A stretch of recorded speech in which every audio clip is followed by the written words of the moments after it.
In meditation 3, we see Descartes establish a connection between his sensory experiences and his judgments about the causes of those experiences through his proof of the existence of an all-powerful, all-knowing, and omnibenevolent, or in his terminology, a perfect deity.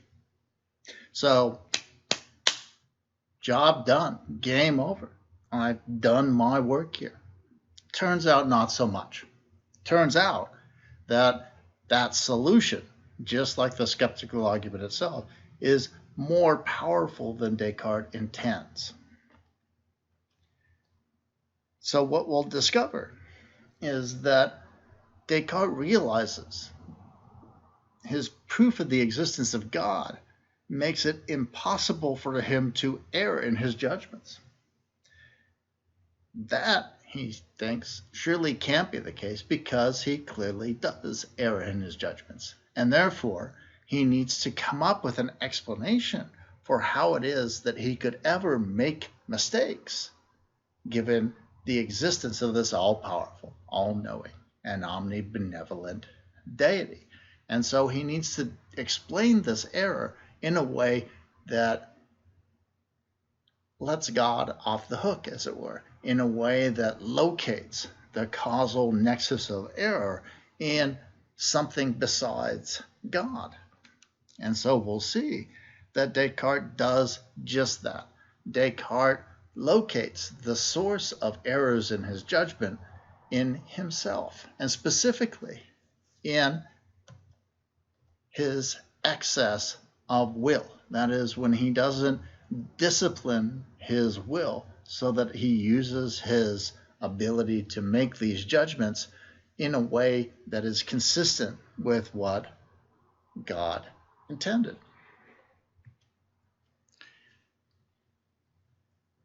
From that point, we'll start to briefly summarize what Descartes accomplishes in rebuilding his knowledge edifice in the fourth meditation, also in the fifth and sixth, that we won't discuss them explicitly and you're not required to read them. What we'll discover is Descartes will characterize the mind, or thinking things, as essentially non-spatial substances. So they have no extension, essentially. They think, essentially. We can contrast that with physical objects. These he will characterize as essentially spatial. They have extension, essentially.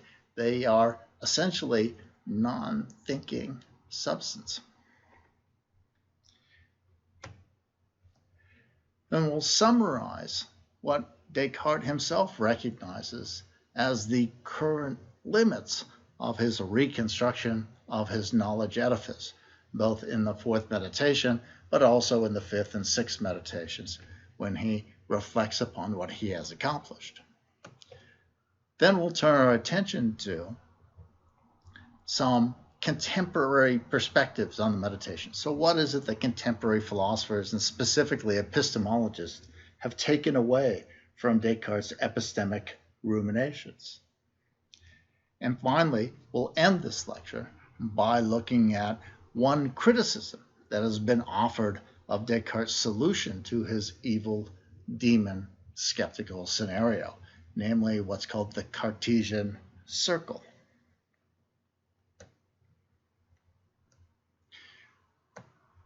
So, right at the beginning, paragraph 1 of Meditation 4, Descartes says, I have been habituated these bygone days to detach my mind from the senses, and I have accurately observed that there is exceedingly little which is known with certainty respecting corporeal objects, that we know much more about of the human mind, and still more of God himself.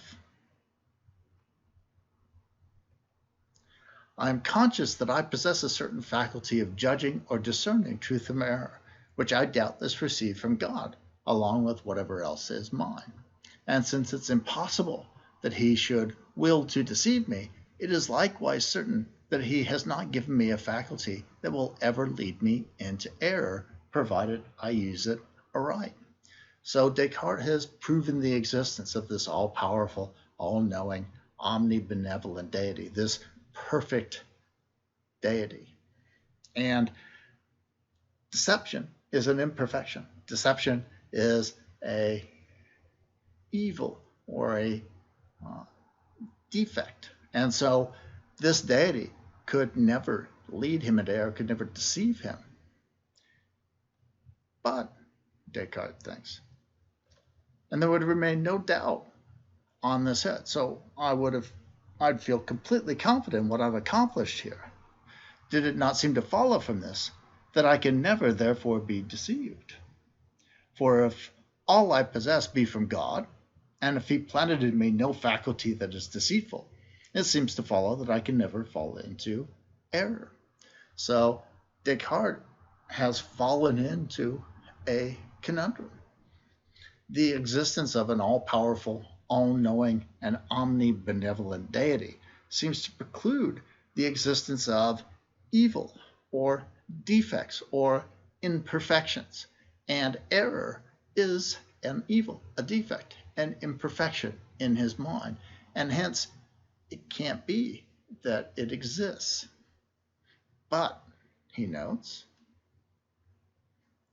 I am, as it were, a mean between God and nothing, or placed in such a way between absolute existence and non-existence, that there is in truth nothing in me to lead me into error, insofar as an absolute being is my creator.